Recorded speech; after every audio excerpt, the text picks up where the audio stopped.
m'appelle Jean-Amédée Diatta, je suis le directeur des bourses. Voilà, je tenais au préalable à remercier le ministre de l'Initiative, car ça nous donne l'occasion de parler à l'opinion. Pour ce qui concerne les bourses, j'ai choisi d'articuler mon intervention sur deux points. Le premier, c'est les bourses nationales. Le deuxième point, c'est les bourses étrangères. Pour les bourses nationales, au niveau de la direction des bourses, nous avons ce que l'on appelle les bourses bancarisées et les bourses non bancarisées. Les bourses bancarisées, ce sont les bourses qui sont payées par la banque, donc par Ecobank. Les bourses non bancarisées, c'est les bourses qui sont payées par nos régies de paiement. Donc nous avons deux régies de paiement. La régie de Saint-Louis qui s'occupe des universités du Nord et la régie de Dakar qui s'occupe des universités et les écoles de Dakar, du Centre et du Sud. Alors, pour les bourses nationales, pour 23-24, nous avons payé aujourd'hui, je vais vous épargner les détails, nous avons payé au total 99 milliards 104 millions 550 000 francs. Alors quand je dis nous avons payé, c'est un paiement réel. Parce que généralement quand on paye, après il y a des réclamations. Soit les étudiants, il y a une erreur sur le carte de CDI ou bien sur les cartes de licence. Mais depuis le mercredi 4 décembre, Ecobank a démarré le paiement des réclamations pour l'année 23-24. Quand on est à 99 milliards pour les bourses nationales, c'est les bourses publiques. Ce n'est pas fini. Il y a un groupe qu'on appelle les retardataires. Nous, dans notre organisation, nous payons d'octobre au mois de septembre. Et quand nous avons fini de payer au mois de septembre, normalement, on va fermer l'année. Mais le problème est que nous nous retrouvons avec des étudiants qui s'inscrivent en septembre, même en octobre, en novembre et même en début décembre. Donc, pour prendre la décision de dire nous fermons les inscriptions, nous ne prenons plus personne, vous allez vous retrouver avec des milliers de personnes qui seront complot pour 23 et 24. C'est pourquoi la direction des bourses, dans ses procédures, et dans un souci de gestion inclusive, ce qu'elle fait, elle rassemble tous les retardataires, donc ceux qui se sont inscrits, je répète, en septembre, octobre, novembre et décembre, donc après la fermeture de notre année de paiement, on les rassemble et on organise le paiement des retardataires sur l'année budgétaire suivante. Dans ce cas précis, ce sera l'année 2024-2025 et on le fait au mois de février. Ça, tous les étudiants le savent. Les délégués, ils le savent.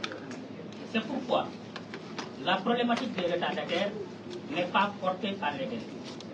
Ce que vous avez vu récemment à l'ECAT, c'est un collectif qui, étudiants de Master 1, qui ont porté ce problème. Le nombre de retardataires aujourd'hui est estimé à 20 357. Parmi les 20 357, ICAT a 9 110 retardataires. Et sur les 9 110 retardataires, les Master 1 sont au nombre de 4 200 personnes. Donc aujourd'hui, ce que j'ai dit aux étudiants de Master 1, c'est qu'il faut que vous soyez solidaires de vos camarades qui ne se sont pas encore inscrits. J'ai même donné l'exemple de UCEP, où les étudiants n'ont pas encore repris. Et si aujourd'hui on décide de boucler et de payer, le problème est que nous allons sacrifier les étudiants de UCEP qui n'ont pas encore fait leurs examens et qui doivent s'inscrire pour 23, 24. Donc il nous faut plus de solidarité. Et ça, j'appelle les étudiants à ça. Plus de solidarité entre nous. Et laissez-nous travailler selon nos procédures et payer au moment où on peut payer. Aujourd'hui, si vous évaluez les 20 000 étudiants, c'est provisoire, le nombre va augmenter. Donc, quand on prend les 20 000, multiplié par 500 000, c'est quand on paye 23, 24, on paye toute l'année. Donc, multiplié par 500 000 pour les étudiants de licence, 750 000 ou 800 000 pour ceux qui sont en thèse, vous vous retrouvez avec une somme de 6 milliards 899 et quelques millions. C'est 6 milliards aujourd'hui.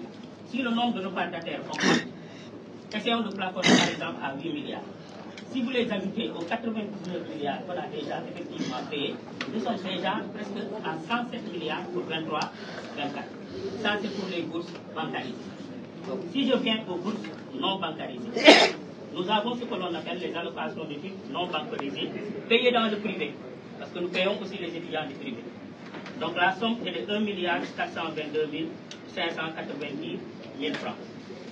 Donc, quand je sors de cet aspect des étudiants, je prends les aides du public. Au niveau des aides du public, il y a ce que l'on appelle les aides que le ministère donne aux étudiants de première année. Ça veut dire qu'ils n'ont pas de bourse. Ils n'ont ni de bourse entière ni de demi-bourse.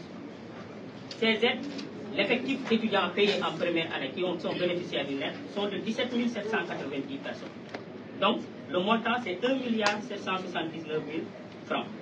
C'est important de retenir ce montant et de retenir le nombre, parce que je vais venir à autre chose. Les aides du privé sont estimées à 250 800 000 francs. Maintenant, si on fait le total aujourd'hui de ce que nous devons payer pour les bourses nationales, ça veut dire bancarisées et non bancarisées, nous devons être à 109 536 701 966 000 francs CFA. La somme, elle est forte. Je le dis pour que l'opinion sache les efforts que l'État est en train de faire pour accompagner les jeunes étudiants. Alors, cette somme, comment elle est distribuée? Si vous remarquez, sur les 109 milliards, les 76% de cette somme est affectée à des bourses entières. Ça, je le dis aux étudiants et aux délégués. Et donc, les demi-bourses ne représentent à peu près que 20% ou 25% du montant. Et vous savez combien les aides représentent dans cette enveloppe? Les aides ne font même pas 2% du montant des 109 milliards. Parce que rappelez-vous, l'aide payée est de 1 779 000 francs. Vous pensez qu'on peut continuer à fonctionner ainsi? Est-ce que cette enveloppe est répartie de façon démocratique? Ça, c'est une adresse à l'opinion, mais aussi aux étudiants. J'en ai discuté avec vous. Donc, pour moi, en termes de réforme, il faut réfléchir collectivement à aller vers une bonne distribution de l'enveloppe. En faisant quoi? L'objectif, c'est d'éviter d'augmenter l'enveloppe, donc de nous caler peut-être sur les bourses nationales aux 109 milliards de sommes, et ensuite d'augmenter le nombre de bénéficiaires. Parce que c'est 135 000 personnes. Si on ajoute aujourd'hui les 20 000, on sera à peu près à 155 000, je pense pour 23-24, on est arrivé à 160 000 bénéficiaires.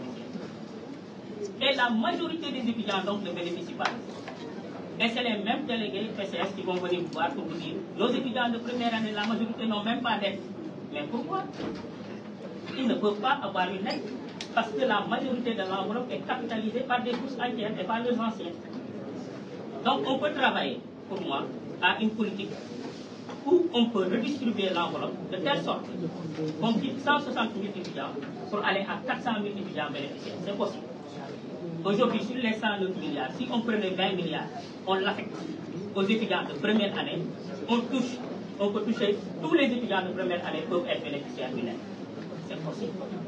Donc ce sont des choses sur lesquelles je pense qu'il va falloir qu'on en discute et on échange. Pour les bourses étrangères, le second point, nous sommes pour les bourses à un effectif de 2514 pour les aides à 1285. Les bourses étrangères s'élèvent à 6 972 754 966 000 francs CFA. Au jour d'aujourd'hui, au jour où je parle. Nous avons tenu la commission pour les bourses socio-pédagogiques qui font partie aussi des bourses étrangères. Nous avons reçu l'enveloppe tardivement au mois d'octobre. La commission a été tenue au mois de novembre, le 7 novembre. Les attributions ont été faites. Et on a attribué à peu près 1200 personnes sur un nombre de demandeurs très important. C'était à peu près 6 000 ou 7 000 demandeurs. Donc vous remarquez la disproportion entre les bourses étrangères et les bourses nationales. Combien les bourses nationales nous coûtent? Et pourtant, c'est au niveau national où on a plus de problèmes.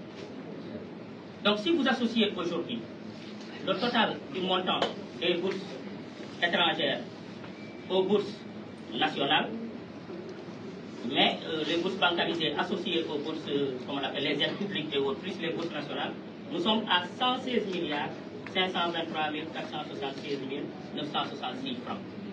Donc quand on dit que les étudiants doivent nous accompagner, ils doivent nous accompagner.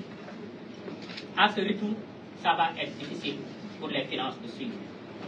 il nous faut discuter, échanger avec nous et aller vers une politique de rationalisation.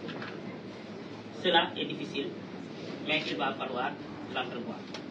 Je profite de cette occasion, avant de terminer, de déconstruire un certain nombre d'informations. Vous savez, je me suis rendu compte, en arrivant à la direction du groupe, que ce soit sur les plateaux de télévision, que ce soit chez nous-mêmes, les étudiants, il y a beaucoup de rumeurs sur les bourses et il y a beaucoup de désinformations sur les bourses. D'ailleurs, la grève de l'ICAD l'a montré, c'était des problèmes de désinformation. Dès que je les ai reçus hier, le problème était réglé. Ils ont sorti le communiqué pour dire qu'ils ont levé le moteur. Donc c'est pour dire qu'il faut qu'on discute souvent. Choisissons de discuter, n'allez pas dans la rue pour régler vos problèmes, ça ne règle rien du tout. La désinformation, c'est quoi? C'est qu'on entend des gens dire, dans la presse ou ailleurs, qu'on a diminué les bourses. Personne n'a le pouvoir de diminuer la bourse d'un étudiant, car c'est un décret qui régit les montants des bourses. Nous n'avons ni le pouvoir de le faire, et nous n'avons aucun intérêt à le faire. Deuxième chose, rumeur, on entend des gens dire, nous sommes restés 14 mois sans bourse. Ça vous appartient, les étudiants. 12 mois sans bourse, 2 ans sans bourse. Il y a des raisons, eux-mêmes ils ont posé les raisons dans la salle. C'est que lorsqu'un étudiant quitte la L3 par exemple, comme le cas des Master 1 de l'ICAD, pour aller en M1, après avoir fait sa licence, il y a un temps pour qu'il soit sélectionné, par exemple sur 23-24. L'étudiant est sélectionné par exemple au mois de mai. Et ensuite, cet étudiant vient s'inscrire au moment où toi, il a fini de payer en septembre. Il s'inscrit en octobre, en novembre. Et il vient te dire de le payer tout de suite. Et si tu dois le payer, tu dois faire un rappel. Cet étudiant qui ne s'est pas inscrit durant toute l'année et qui s'est inscrit au mois d'octobre, il a fait 1 an sans bourse. Parce que nous payons ceux qui sont inscrits. Et maintenant, si tu dois attendre février pour que tu le payes chez les retardataires, tu vas faire 14 mois sans bourse. Donc quand ils disent qu'ils font 14 mois sans bourse, c'est vrai. Mais on ne dit pas pourquoi. La raison, c'est ça. Quand un étudiant dit, nous avons fait 2 ans sans bourse, c'est vrai, un étudiant de première année, s'il a fait sa première année en 2 ans, lié aux difficultés de nos universités, si la première année, il n'a pas de bourse, donc il va faire 2 ans sans bourse. Donc il se réinscrit à la fin de sa 2e année, donc toujours il est en première année, et il sort dans la presse, il dit, nous sommes restés 2 ans sans bourse. En fait, ça touche l'opinion, mais nous qui travaillons dans le système des bourses, savons pourquoi. Ce n'est pas parce que la direction des bourses garde l'argent et refuse de les payer. Ça n'a aucun sens. Ça n'a aucun sens. Donc, c'était pour moi aujourd'hui l'occasion, c'est pourquoi j'ai dit tout à l'heure à l'ensemble de mon propos, de remercier le ministre, de nous donner ce plateau pour que nous parlons à l'opinion, aux parents, aux étudiants et à tout le monde. Je vous remercie de votre attention.